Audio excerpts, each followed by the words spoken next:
give us the journey from dental school up to the point where you met us. Up to the point. Oh wow, yes. So I graduated as a dentist in Guatemala. Okay.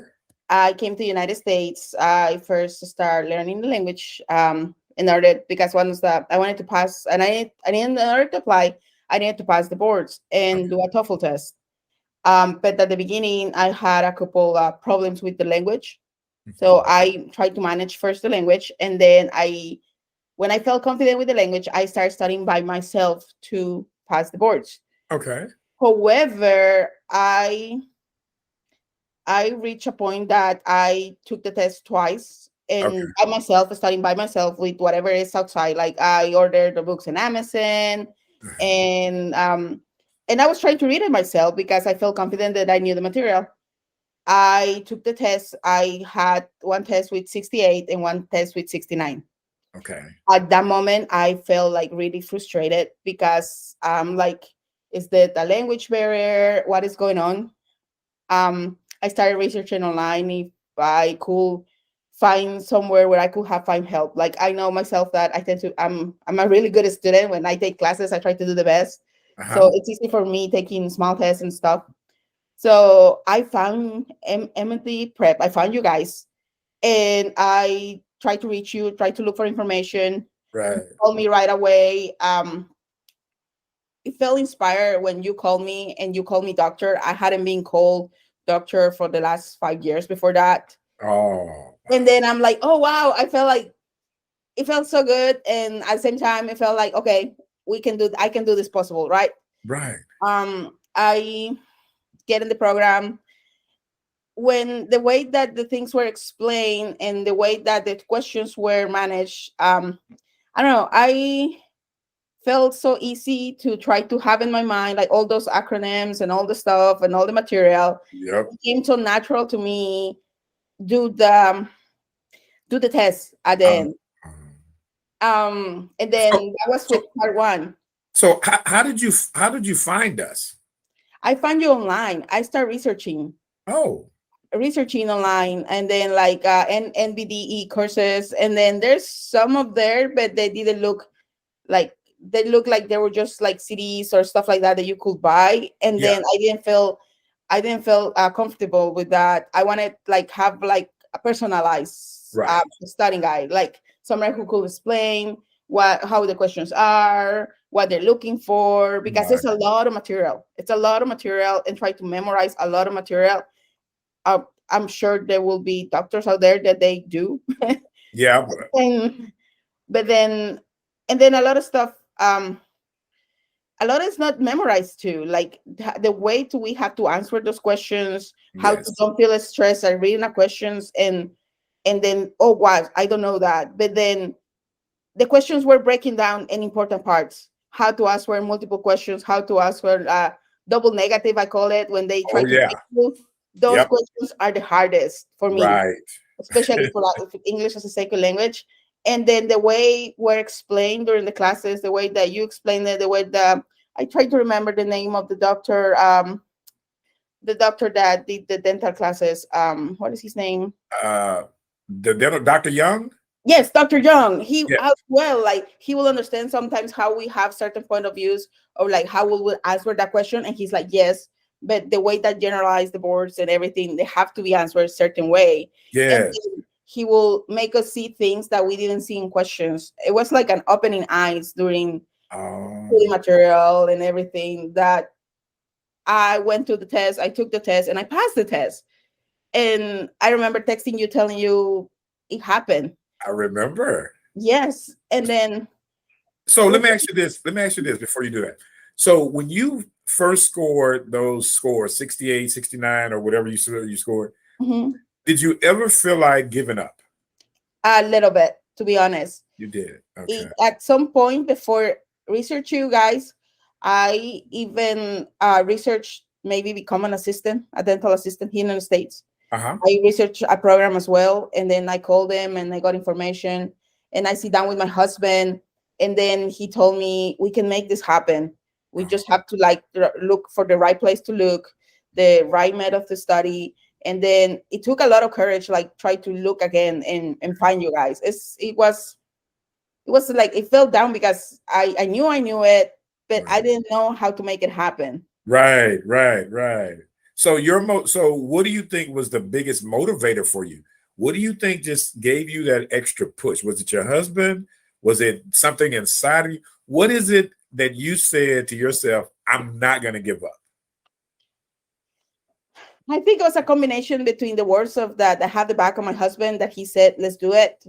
Because when I told him like, I will have to pay for a program to do it, he's like, okay. Like it was never like, it's like, no, it was like, do it. And then I'm like, okay. And then that little motivation that he had, and I really love what I'm doing right now that I'm doing the residency and then talking with patients, especially here in Georgia. I use both languages. The population that speaks Spanish is as big as the population to speak English, at least in the area where the clinics are at. I'm having a blast. Explaining patients what I'm doing, give them care. And then I'm so glad that I didn't give up. Yeah, I'm glad you didn't either. So let's fast forward just a little bit. Okay, so you passed your test.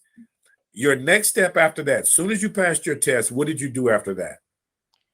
As soon as I passed my test, so the thing is, like, I did the 2 tests. I did part 1 and part 2. Correct. As soon as I passed part 1, I started applying because there were some programs that accepted part 1. Okay. And however, I wanted to do part 2. But I thought that I was confident enough to do it by myself, and I studied by myself. Right. And I remember calling you, telling you, I got 74. I remember that. I remember. So, and you told me, okay, let's start doing this again. And then, okay. And then I did the course. Yep. Unfortunately, I don't know if you remember, I failed it again with 74. Yep.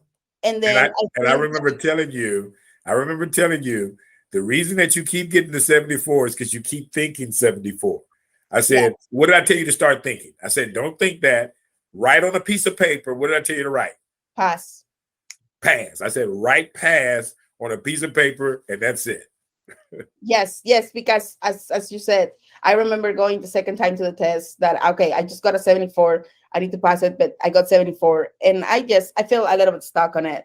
Yeah. Also, like when I took the test was when all the COVID thing happened, and that I think got me like extra nervous knowing that I had to pass, and it was like I need to apply, I need to do stuff. Right. After I called you, you talked to me, and then the motivation right there was to not give up again, was between all the stuff you said to me. And then I remember you calling another student that had some similar situation, and then thinking that, okay, it has to be a way, like there's a pass, it has to be something after that, after the 74. And then I had to make it happen. Right. I got all the materials, I study again, and I pass it. Yep. And right after that, and the thing is, like, I applied to this residency school right before I do it the second time. Yeah. Sorry, the third time before I do it again, the test. And I was just waiting for the results. Like they said, when you get the results, tell me, and then we will accept you. And I'm like, yes. Yeah. Wow. Yeah. And then because they saw everything else, that I have everything else. And then they interview me, and then just like, okay, just let me know what happened with the test, and then we will get you in. And then when I pass it, I think I text you. And then the second person I text was the school. Like, I did it. He was right. I did it. Yeah. Wow. So now when you did that, when you applied to the program, how you applied through the school, was it directly through the school, or how did you apply? No, I applied to it's called ADEA Pass. Yes. Oh yeah. Through ADEA Pass. Yes. Like every year, like I was like checking, having to redo like all the portals. Like I had to do the letters of recommendation. Basically, the way they do it, that they email whoever is gonna write for you. Yeah. And then like my professors and from Guatemala. And then basically I apply, like every year I try to have everything in order. If I had the test and all the stuff that I needed to apply to different programs. So you would apply pretty early in the Yes, cycle? Oh, okay, that gotcha. was my career in cycle. Gotcha. And so then you got accepted, and now you're accepted to the program. And which program did you get accepted into? I am in Georgia School of Orthodontics here in Atlanta. Oh, that is beautiful. That is amazing. And how long is that program? 3 years. 3 years. Okay. And what year are you?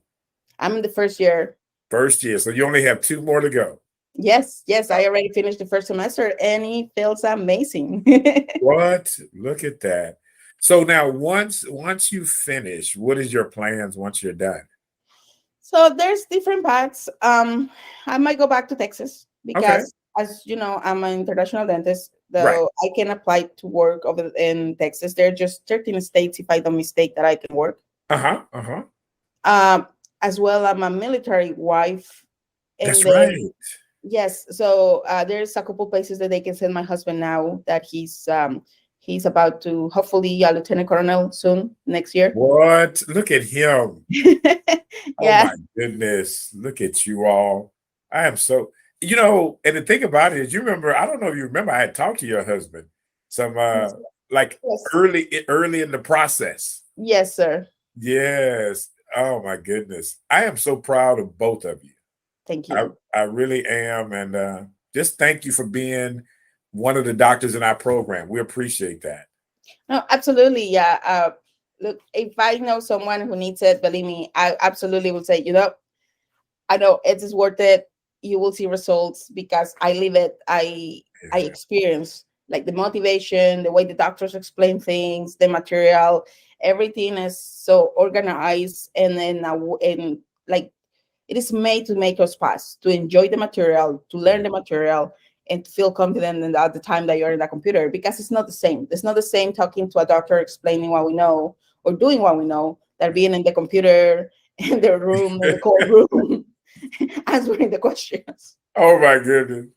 Well, doctor, I know you got to go out there and I know you're on call, but thank you for taking time out. And please, whatever you do, stay in touch with us. When you come back, we're going to have something for all of the alumni in the spring. And we're going to send you out some email with the date and everything. So if you all happen to be free, we would love for you to come to Houston and take part in that with us. We're just gonna show you how much we appreciate you all. Thank you very much, Doctor. I really appreciate you all too. Thank you for creating this organization that is helping a lot of doctors that at some point were lost, like me. It was a nice light to show us that it was a light at the end of this road of trying to apply and becoming a dentist in the United States. Well, congratulations, doctor, and I will talk to you soon. Thank you very much, Doctor. All Bye-bye. right, talk to you later. Bye-bye.